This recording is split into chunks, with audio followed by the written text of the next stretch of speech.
So I've been sort of acting since I was like 5, so I'm always kind of working towards that. But then after I graduated, I was like, okay, if acting doesn't work, I need a backup plan.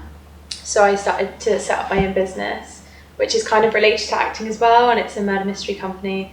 So it includes my acting, my writing, and all my studies from university. So I did a dissertation in Agatha Christie, and I love murder mysteries. Nice. So I was like, throw all that together, and then I'm acting as well. But then my acting has gone well anyway, so I'm kind of juggling a new company and acting and modelling as well. That's great. Well, I guess mine is kind of similar to yours because I do a lot of things as well. Like, well, I can't say I'm an actress because I'm not like that. I do a bit of modelling as well, but the main thing really that I really want to focus on achieving my goals is with my business idea as well, because I've got like loads of friends that have started their businesses, and I've had this idea for so long, like for like years, and I've always think, oh, like I'm gonna wait, and then lockdown happened, and then all of this happened, and it's been a few things that's happened along the way that's kind of discouraged me a little bit about it. But now I'm like, you know what, you just never know, you need to take risks, otherwise you're just going to be the same, like stagnant. You're not going to progress or do anything if you don't actually work towards your goals. So that's what I'm trying to work towards to achieve. So fantastic. Yeah, that's what I like to hear. I mean, for me, I was so I worked in finance and HR for 10 years. Wow. Like in an office-based job, and for me it was more about like it paid really well, I had security, like I knew every month I was going to be paid. But then what I started to question was like, is this actually serving me? Does it make me feel good? I'm feeling down all the time, and I just felt like I was suppressing loads of creativity. As a child I was always really creative, like I was always into like fashion, and when I was younger I used to like model a little bit, and really into like I did performing arts at GCSE, like all of these things that I was interested in. And then I did an apprenticeship and started getting paid, and so it was about chasing the money. And a couple of years ago I decided I just wanted to connect with my inner child and figure out, what does she want? Like, what do you want? And I really channeled that and connected with that, and I decided to quit my job. Wow. Since quitting my job, I launched a clothing brand. Yes. I went traveling and spent 7 months on a beautiful island called Bali, which was amazing. I qualified to be a yoga teacher, which was a life-changing experience. Now back into modelling, and I've started doing extra work, which has also now started like getting me excited. Do I want to kind of go into acting? It's just like, just exploring different avenues and different versions of myself, like really just now in a space of doing what I want to do. And people keep asking, and I'm sure you both get it as freelancers, like, but what are you gonna what about security, when are you gonna settle down, when are you gonna do this? And it's like, I'm just doing me, and it's really great. So that's the space where I'm at the moment, and I think my main focus is really now just to keep doing what I want to do, what makes me feel good. And that's exactly what I'm doing. That's what everyone should be doing. What makes you feel good? I think those people that have a 9-to-5 job, all my friends are working in London in a 9-to-5 job, it's just, like, I just could never do it.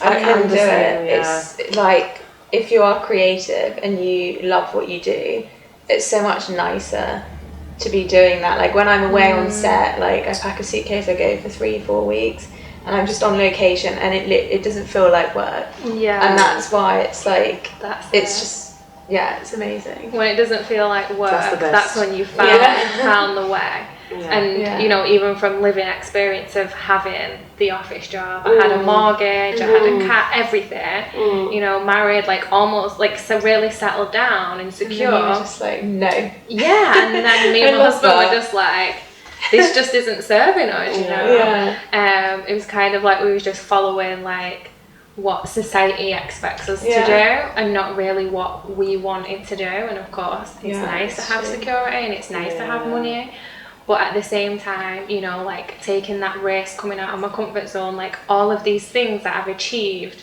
in less than a year. It's just, you know, I'm studying as well, trying, you know, and the worst that can happen is a fail. But you just learn from it, you know. Learn from it, it's not the end of the world. Exactly. It's really, you just got to do you. Yeah. I mean, I have no idea when I'm going to be able to move out. At the moment, I'm still living at home with my parents, my dog, my cat, but it's fine because I know that I have the stability and I know that I'm able to live there until I'm in a position where, obviously, if you're an actor, you don't have a stable income. You can get $1,000 one day and then nothing for 6 weeks. That's it. So it's living like on edge and just but I think that's what makes life fun, you know, living it. Like, you know, as being in that cycle of like getting up every day, going to work, doing the same thing over and over again, like working to deadlines. Draining. But you meet so many people. So like if you know you've got a shoot one day, you meet a bunch of people, and the next day you've got a shoot with another bunch of people, and you're always meeting people. And I love that because then you're making connections, and then you help each other out. You know, if you were starting a business and it connects to mine, I'll be like, okay, well I'll help you out, and then it's just it's a good industry. I think that's what I like about it as well, like meeting different people, like, you know, socializing, networking. Yeah, basically. definitely. And I think creative people are really about supporting each other. Like working in the corporate world, it's very much like rigid, I want the promotion, like it can be quite competitive. I mean, of course, like it can be competitive because we're always, you know, castings like up against people, but really about, I just think, you know, because we know how hard it is to like find work and you don't have that security of income, it's like if you know someone, support them. I think they say something like that in the creative industry you go through more technically like job interviews in 1 week than like someone who has a 9-to-5 job will go in like 3 years. Like that's true. There is a statistic, I don't actually know what it is, but I was like, that is so true. And you know, I realise as well, like not being in the like 9-to-5 world, is that I don't wish for Friday anymore. I always spent my life like roll on Friday. That's true. Like from Monday morning it's like roll on Friday, you know, and now I just live every day as a new day, and it's beautiful to have that freedom of not being in so much of a cycle, you know. And that's the like, key word, freedom. Like the thing is with me, because you said you came from a corporate world and now you're like in this industry, creative industry, and the thing is, because I'm studying law, I'm kind of in between now because I've started already my freelance kind of work, and I'm studying for a degree in like a corporate world, and then when I'm done I'm like, what do I do now? Do I go into that world, or do I just kind of find a balance? That's what I'm trying to find, a balance now, like, because I'm doing my law degree, and once I'm done with that I want to kind of incorporate my creativity into that and kind of, you know, get something out of it that I would actually, you know, genuinely love to do, instead of something that's like, you know, opposites, and I'm like, you know, where do I fit into that?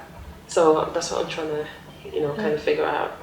I get that. I think, you know, carry on with the study, and when it comes, like, I think it will just happen organically and naturally of how, you know, you can do it. Maybe you work for yourself, so you can control your own hours, and then you have time to do the creative stuff as well. I'm trying to find like a balance, you know, like. But you're doing well now that you're studying and you're doing the freelance stuff, because part of me wishes that when I was in my first year of university that I started and got an agent, got my headshots, got my show reel, but it was kind of like towards the end of final year I was like, okay, I should probably get headshots, get a show reel, get an agent, and I think I did it too late. I mean, it's fine now, but I think you're doing well that you've started now. And then this is why we have these conversations, and like the things, like for me it was, you know, a long time doing 9-to-5, and I was like, oh, I should have done this sooner, I should have left sooner, but you know, everything happens for a reason. Like it's done, and for me it was just a great lesson, experience, because I've been through it now and I know, you know, what I want in life. So well, my greatest achievements was like for an actor being IMDb listed. I was like, yes, go me. That's great, loved that for me. And then obviously when you get a phone call saying you've been cast in something. I had one obviously a couple of weeks ago, and it was like pretty life-changing in just one phone call. So for that, I'm like, okay, wow, all this work has paid off.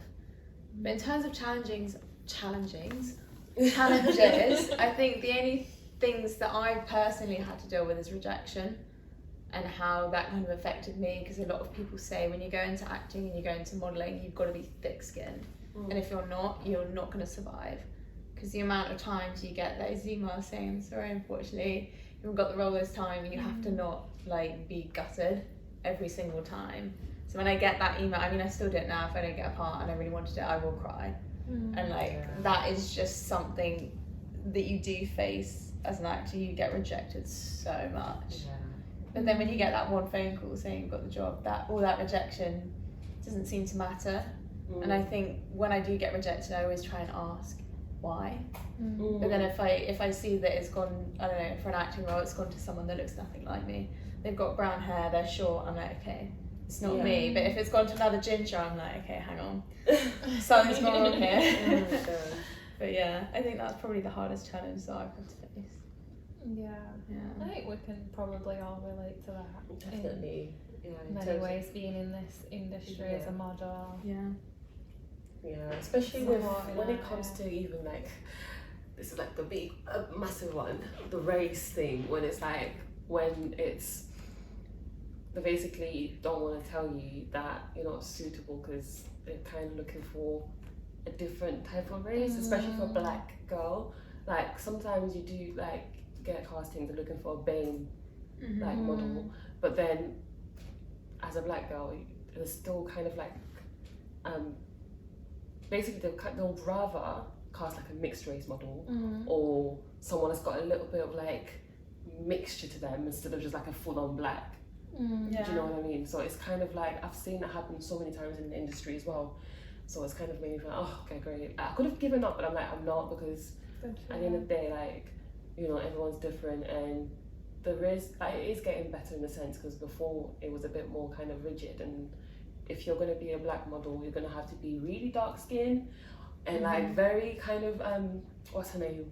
The famous model, but like very kind of like, you know, like the typical model type of look. But if you're like in between, it's not like really dark, or like you're not mixed race, it's kind of like, where do you fall into that? Do you get what I'm saying? But yeah, it's been a bit crazy, but I've kind of overcome that, and I'm kind of, I don't really take it personal anymore. I'm just like, you can't take it. That's it, and I think that's so important, is really not taking it personal, because the truth is, like, regardless of where we are or what we're doing, whether it be in acting, modelling, whether it be about, I don't know, someone being cast who may have the same colour hair as you did, or someone being cast who's like not of colour, and I think it's about being like, okay, I'm just not suited for this job, or this is not the vision behind the job, and still being able to be sure of yourself. So if it was, for example, where you maybe made a mistake, then just only reflect on it in a way of like, how can I learn and grow from that? But then really just accepting rejections as they are. Like, you can't be in this industry and just expect like, yes.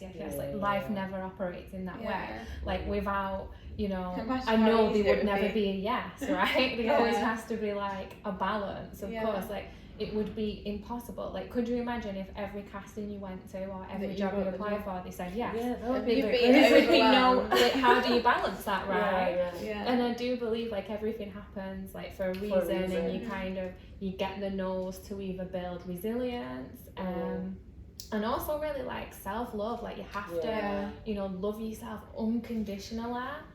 And I think this is something that we don't speak about enough in the industry, is like, we go in more like comparing rather than being like, I love me unconditionally for me, and, you know. See, I find when I do shoots, I tend to like analyse myself in the picture, zoom in, see, oh, does my arm look big in this picture, and like, that's all so negative. And then I kind of get like, I feel like appreciated and valued. So for example, if I put a picture up and it got 400 likes, I'm like, okay, that's a good picture then. Happy with that. But not because I like it, because society likes it, which is quite, I mean, that's quite bad. It is. I mean, for me, and this is my personal opinion, but I don't view like social media as real. Like, you have to be really like, this is the media and this is real life. And really then think about, I guess the question you have to ask yourself is like, is this personal? Like, do I not like this picture because I don't like it, or do I not like it in the fear of what other people would think? Yeah, that's true. And the same with like, if you post something on social media, one day it could get 10 likes, and you post it the next day it gets 10,000 likes. That's the thing. But those likes are only synthetic hits. Like, it's not real life, you know. And you have to really just know that you like yourself and you love yourself and what you're doing. Yeah, and I think that's why it took me so long to even join Instagram, because I was just like, oh, the whole likes and all these different things, pictures, Insta followers. I was just like, oh, like, I don't really want to go into that. But once I did, I just find it like, I use it for me. I'm not using it for anyone else. Do you get what I'm saying? Like, I'm not on it to get followers. I'm not on it to get likes. I'm just on it for me. If I want to connect with people, that's what I do. Sometimes use it to get jobs. So even jobs, it's great for that. It really is great. I think it's just really about the reasons behind why you use it. And you get the creepy people come into your DMs and you're just like, delete. Bye. That's why my page is on private, because I'm just like, I'm not getting some random weirdo looking at my page like, oh, who's this? Or like people like taking your pictures and pretending to be you. Oh my god, that's crazy. I'm like, okay, who's this Rachel with all my pictures? That's crazy. That's not happened to me. Well, years ago on Facebook, but Facebook, I used to get like, there are some like random people. And on a lot of the Facebook casting pages as well, you have to be really careful, because it's like, they'll put a job on there and you think, okay, this sounds good, and this, and okay, we want a Zoom casting. I'm like, okay, this doesn't sound good anymore. And then that, you know, when they like do typos and stuff, and you're like, that's when you know. That's when you know. When they say you and they spell it like that, you're like, okay, no, avoid. But yeah, I think going back to the whole like achievement thing, I think for me, my biggest achievement was probably quitting my job, which was a huge risk, and it took, you know, a long time, like decisions back and forth, like what will I do, and you know, is it the right thing to do? And you know, I realised since doing that, I mean, I gave everything up. So I quit my job, we sold our house, sold the car, like everything, and then it was just like, okay, we're gonna go travelling. Before we left, we were like staying at my father-in-law's house, and we were just like, oh my goodness, what have we done? Like, we've got nothing, like no material like object anymore, like no house, no car, like no jobs. It's just us and our backpacks. You know, give away like so many shoes, so many clothes, like what, you know, I just had this backpack and that was it. Wow. And so that was the biggest risk like I've ever taken in my life. But then of course on the flip side to that, I realised, you know, we left and everything since has been a really magical experience and journey, and I'm still on that journey, and it's really just given me the time to get to know myself, like, because I'm not wrapped up in work, you know. I'm able to, you know, really discover things about myself that I didn't even know. You know, I would never have thought even 3 years ago I'd be sitting here now having this conversation. I didn't think I'd be, you know, living in London. I would have had the opportunity to spend, you know, that amount of time in Bali, to become a yoga teacher, a meditation teacher, a model, extra, like, as well as studying to be a life coach. It's like, clothing brand, how could you forget? Like, that's my baby. You know, but all of these things, and it's like, it's really great. Absolutely not.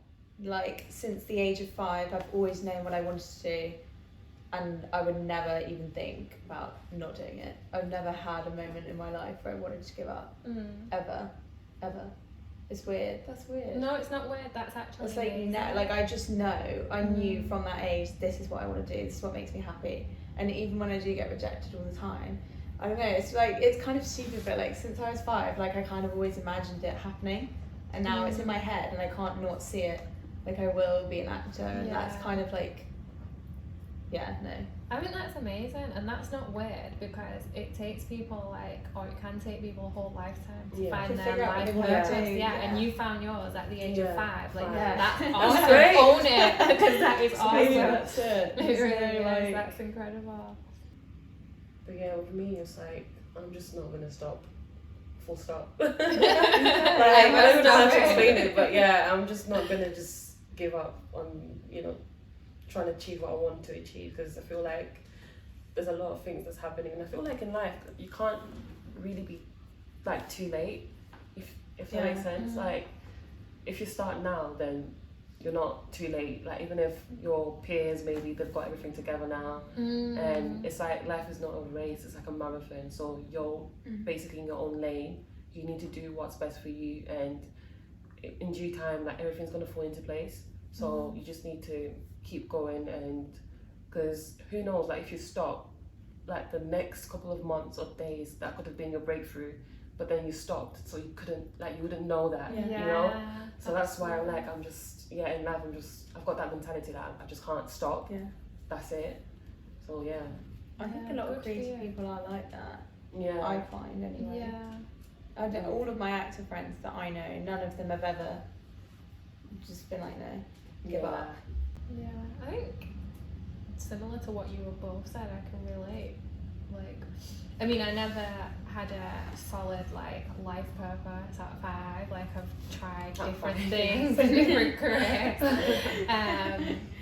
which in some ways is good, because then at least I've experienced that. I've had so many different life experiences. But I'm just a person who enjoys doing like different things. Like I'm very creative, but then at the same time I want to like serve people as well. Like I want to make a difference in other people's lives through yoga, meditation, coaching, and I kind of plan in the future to maybe become a therapist. But then, like as you were saying like earlier about getting the balance between like doing the creative stuff and then like the other things you want to do as well. So for me, it's not about really anything specific. I just think like what gives me drive, or certainly now in the space that I'm in, is really by doing the stuff that I love to do. And if I love it and I'm compassionate about it, then I'll just give it, my all and just go for it. And now I've learnt to take risks, and it's awesome. I mean, it didn't. I've had stuff happen, but it didn't make me want to stop. I mean, it annoyed me.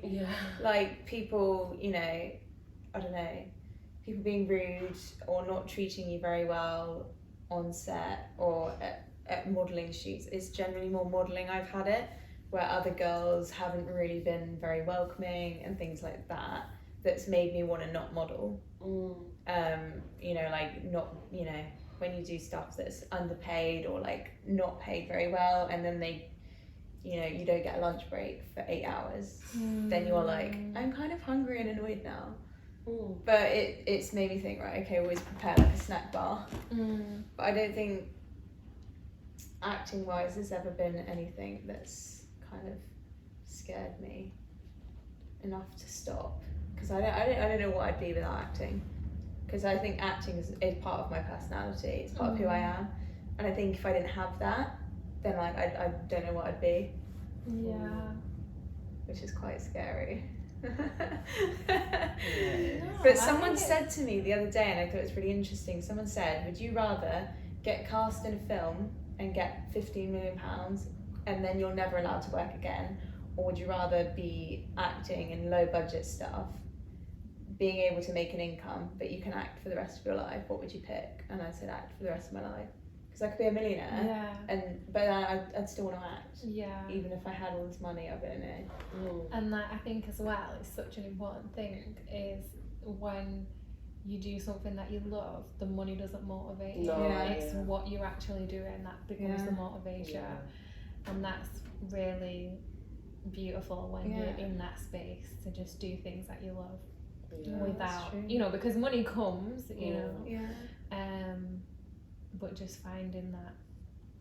I mean, I look at my friends who are in their 9-to-5 jobs and they've got money, they're not scared, and then I look at my bank account and I'm like, oh my god.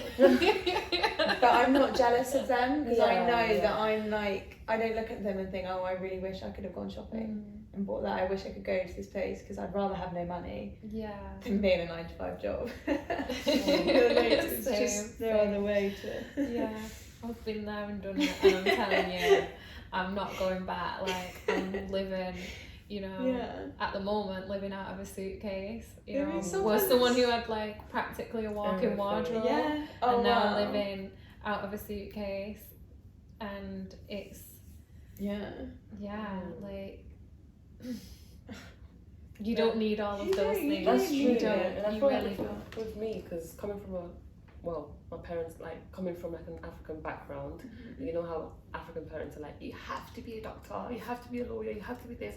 I think that's even like why I maybe chose law a little bit, because I was like, you know what, let me just choose law and do law and kind of please my parents. But then at the same time, I've got this creative side of me. I'm like, let me do what I love.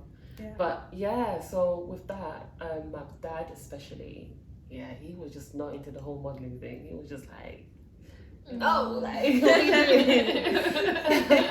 like, you know, they've got like a mentality. They think modelling is like a sexualized or like just loads of people think that models are like the stupidest things ever. And it was like, no. But then he kind of came around a little bit, you know, because I kind of told him like, this is what I do, you know, showed him what I do and stuff like that. So now he's a bit more kind of, but he's still like, I'm waiting for that degree for you to do law. And I'm like, okay. But so I think with me it's probably my background and like my parents and that kind of but I feel like now they know that as long as I'm happy and I'm doing what I love as well, and so they're not really as bothered anymore, if that makes sense. Which is great, because they can probably see how you are, and that will show, like, if you're doing something that makes you feel good, it radiates, right?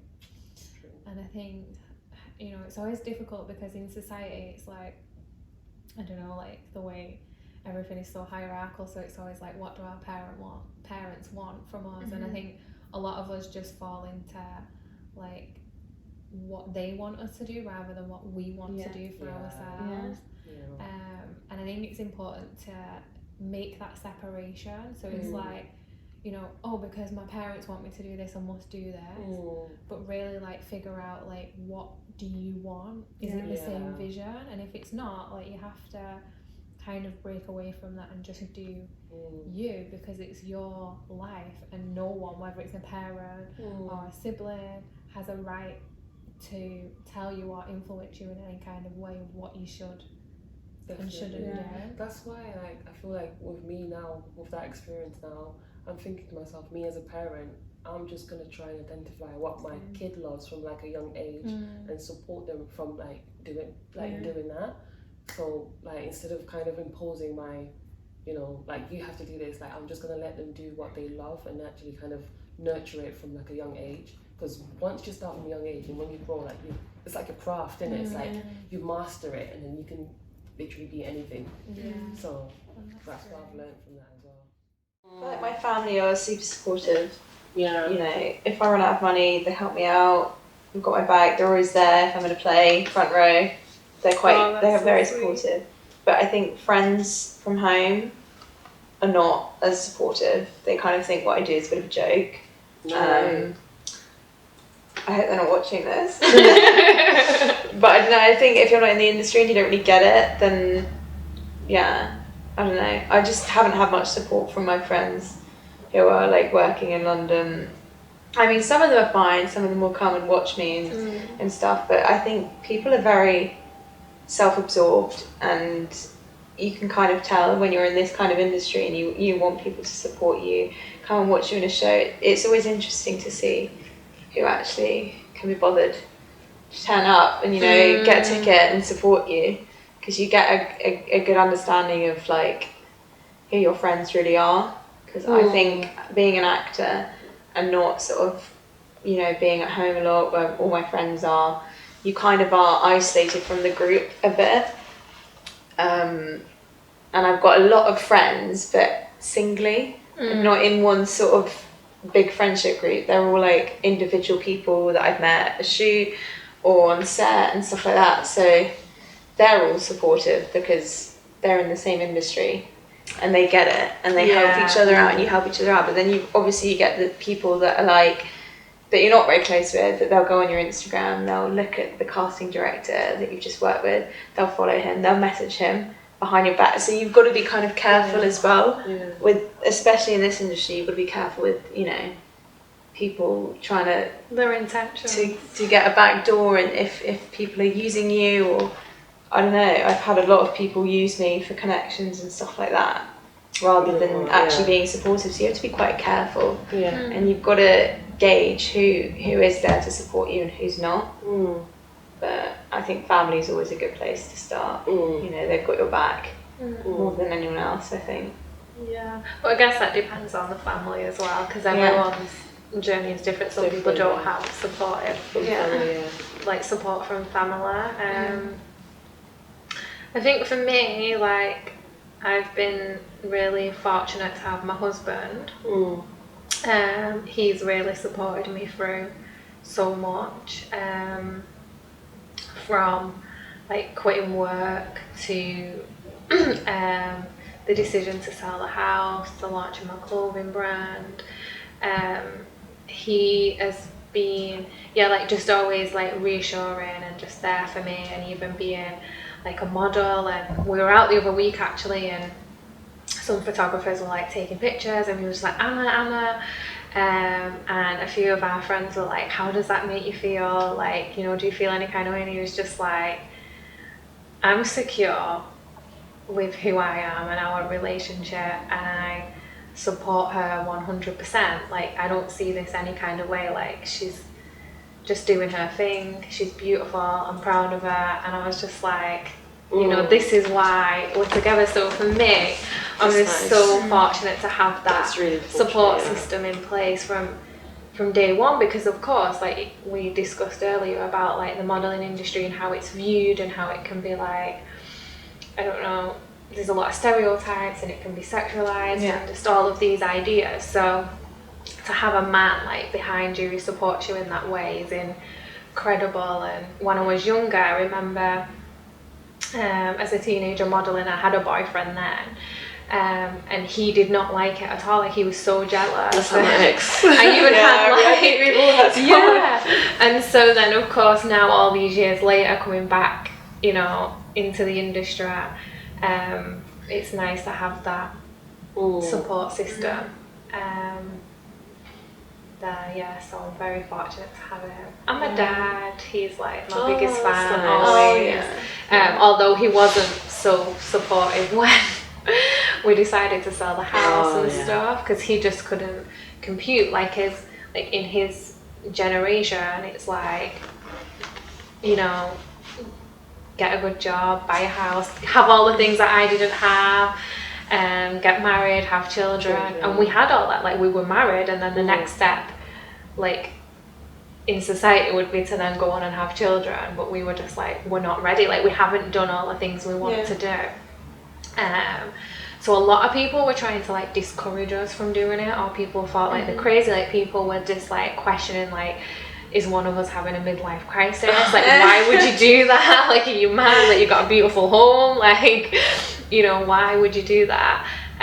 But the truth is, like, we had each other, so we kind of became a support system for each other, and started to really realize like how society is and them expectations. Like, we just need to do what's good for us. I feel like like I said before, like coming from a family, like an African family, my dad was kind of like, no, the whole modelling thing. But my mum, she's actually been quite supportive, and my sister as well. And I've got one friend that's in the same industry, like creative industry, and she's very supportive, and we've been friends for years. So with her, it's like we kind of achieved so many things together, and it's kind of like a good encouragement. Like when you see your friend doing well, and she sees you doing well, it's kind of like you support each other, and it's just nice to see each other like evolve and grow, and So with me, it's been like my friend, my sister, my mum. And like you said, you have to be careful, like, because I did have a lot of friends, like, thinking, they're all supporting me. Like, I was thinking, they're all supporting me, but then there was one friend that kind of like backstabbed me and just very sneaky. But and then I saw her in a different shoot, and I was like, oh, great. No, but it's like, you do get people like that they kind of pretend to like come and support you, but they're actually using you to kind of, get what you're after before you. So it's a bit mad out there. I once worked as an actor. It was a horrible place to work. It was, I mean, I'm not gonna like be really rude, but like it was more about you as an actor in a corporate business rather than you as an actor, you're a person. It was like, you're there to tick a box, you do a job. And I think I ended up getting fired, I'm not gonna lie to you guys. And I had to have a disciplinary and investigation. It was a really, really horrible experience. And the acting there, the other actors there, they weren't that good. It's not about how well you act. It's whether you can do the job, which is literally you do the script, you do it quickly, you get the group in, you get the group out. And there's loads of protocols you have to follow. And I think if I was at that job again, I would have liked more support. I felt like they were out to get me quite a lot. And if you didn't do it their way, then they would just, they just make you feel like a really small person, or like really, not important, not valued. And I think that's the worst I've ever been treated in a job. But now I look back on that and I think I'm so much more advanced than any of the other actors that have still worked there. And the people that worked there as well, they weren't very nice. They were all like very backstabby, and I have one friend who like ignored what everyone else said about me, and she is now one of my closest friends. Nice. But I think, they weren't supportive to the actors at all. Wow. So I wouldn't recommend working there. I think with just different agencies, how they support you in terms of when they send you out for work. Sometimes they send you out for work, and then like the production team is just like very like just treat you like really. Don't feed you for hours. You'll be starving, and you're like, who'd you go to? Like, they're like, we're just gonna do the scene again. I'm like, we're hungry, but I think in terms of like agencies, like they just need to kind of really look after their models and their extras and whatnot. Because especially with the extra work, like you do get treated. You get treated. You are literally a piece of dirt on the floor. You literally do not matter at all. You're like a talking prop. Like that is an extra. Not even talking, man. Not even talking, a moving prop, a human prop. Exactly. So I think in terms of just that, like agencies and like professionals, casting professionals, and like more support in terms of how you're treated on set. It's true. I was once in a film where they were like, you have to smoke, and I said I'm not smoking, and they said, well, you have to smoke. I was like, don't you have any herbal cigarettes? And they were like, no. So they made me smoke 5 back-to-back cigarettes, and I threw up all over the GOP's feet, and I was like, I'm not even sorry. That's like this is on you. This is the thing as well, that's the other side of the industry that like we don't talk about, because I think people only see the final product. So they only see the final image or the film or TV series or whatever it is, and they don't see like what's gone on before. And I know there's a big like misconception of people thinking that like we all live this glamorous lifestyle and we earn like, loads of money. Most of the time you're like freezing cold, like not eating for like 18 hours, and it's a lot of film sets that I work on, the crew, like the male crew members, like try to hit on you. So that's another thing as well. Just be protected from like predators. Basically. That's so true. It's so true. or if you do like, I do a lot of bridal modelling, and then you get your groom for the day and you're there for 5 minutes and then the groom's like, hello. It's going to be one of those days. And that's probably something where I think right across like all industries, like in terms of support around like sexualized behaviour. I think that is massive, and it's something that should be addressed. I feel like you've got to have like a system. Like if I start to feel negative or upset or just a bit deflated, I've got like a system of things that I'll do. So if I'm like, for example, if I'm doing some writing for my murder mystery company, and this happens a lot, and I've just hit a wall with it, and then I go down this like path of negativity, like you're a rubbish writer. So I just take myself away from the computer, make myself some tea and watch Friends, and that is like what I do to try and stay positive. Like when I get rejection, anything like that, I'll try and do something to distract myself, and I think distraction's a great thing. Definitely, that's enough. Just distract yourself. And I mean, what I like to do is, I think every day I have to do something that's going to help advance my career. I need to do something positive for my career, and every single day I do it, whether it's an email, whether it's booking some headshots. But I go every single day of my life, I'm like, right, well, what am I going to do today to advance my career? Even if it's just messaging a random person or like a casting director. But every day I'll wake up and be like, right, okay, I've got a thing to do. And then sometimes it's really helpful, and sometimes they just never reply. But I think that's generally what I do. The way I stay positive is like basically, like you said, have like a self-reflection type of, let's say if I'm kind of getting down and negative about things, I kind of look back on what I achieved and what, how I did certain things and how I overcame, and I'm like, oh, you know what, that was great. But then also like I do like distraction as well, like kind of take a break to like reboot, or like maybe travel, or like just meet some friends, have some fun, and then when you get back into it, you're like, okay, now I can, you've got a different mindset, you're not going to be in the same headspace and thinking, it's going wrong, but yeah, it's definitely, I think you need a break. Everyone needs a break every now and then, absolutely. You need a break, you need some distractions, something that you love doing as well, and rest, definitely, I think exercise as well. I exercise a lot, and it helps my mental health massively. When I do a run, I never come back from a run feeling like, oh, I do a run unless I fall over. But most of the time I'll come back from a run, do a 10k, I'm like, well done. So and I think you need to celebrate like your small wins as well. You can't just keep thinking, oh, I haven't achieved this big massive goal, but then you've achieved so many different things, like even if it's small, like celebrate that, like take your time, like kind of reflect on it, kind of be, oh yeah, I did that, that's great actually, I think it's because when you are self-employed, you do have the opportunity to work all the time. Like with my business, I could, I work up till 4 a.m. sometimes. And, like you can overdo it, so it's just important to always give yourself a break and don't work every day of the week, because obviously it's Saturday today and we're working, and that's a common thing for actors and models. But it's like no days off, but there is if you want. Just take a day off. That's it. Definitely. I think you have to really put your health first, no matter what. For me, I think it's really just always remembering like why I'm doing what I do. And really just going back to like, why do I do what I do? I think affirmations really help me. Journaling really helps me. That's another one.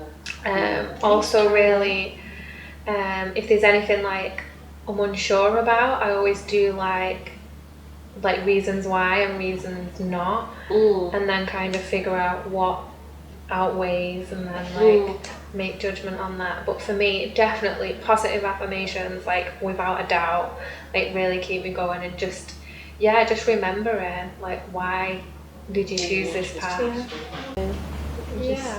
But also as well, like when you're not feeling so positive, is accepting that you don't feel so good about something today, because it's like humans, like it's a very humane thing to do, like to have a bad day or feel like negative or down. It's very normal, and so I think it's really just accepting like I don't feel okay, and maybe figuring out why do I not feel so positive today. Is there something going on like that I need to look at or work on or figure out.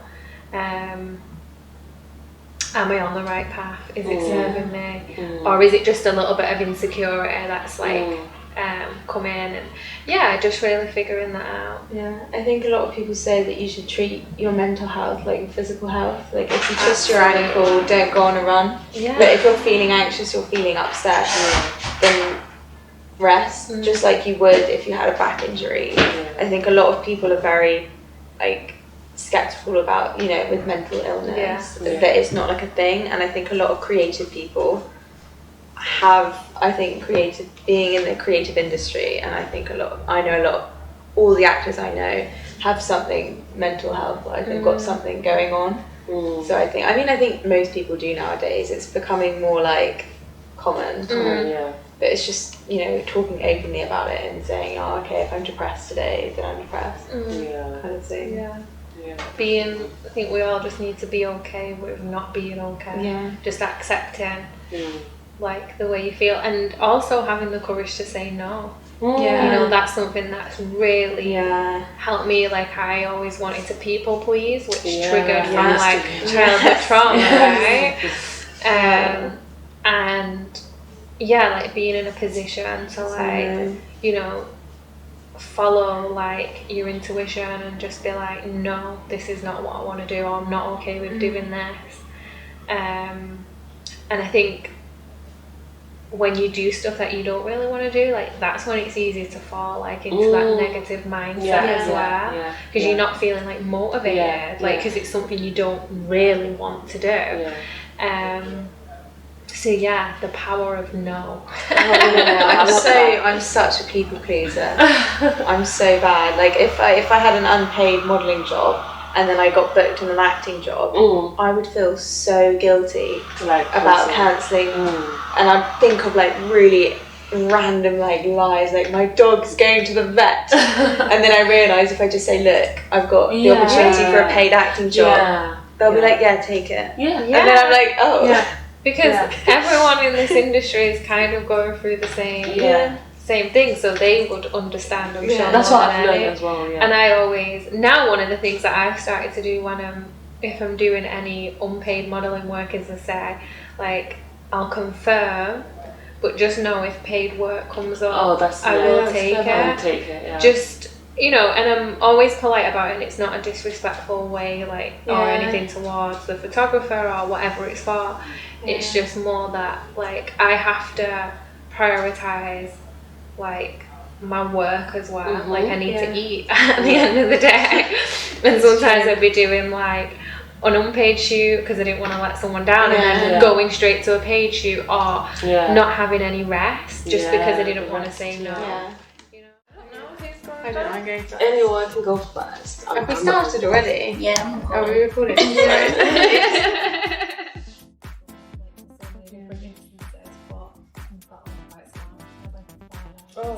There's 75.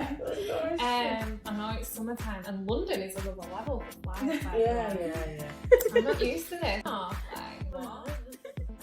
Life insurance fainted when we did. Oh, really? 3 extras just fainted. You told me about that. Oh my God. And the dog didn't faint. It was like my shattered the kneecap. Oh, that's not. And I continued all the way until the end. Did you get support? Rewind.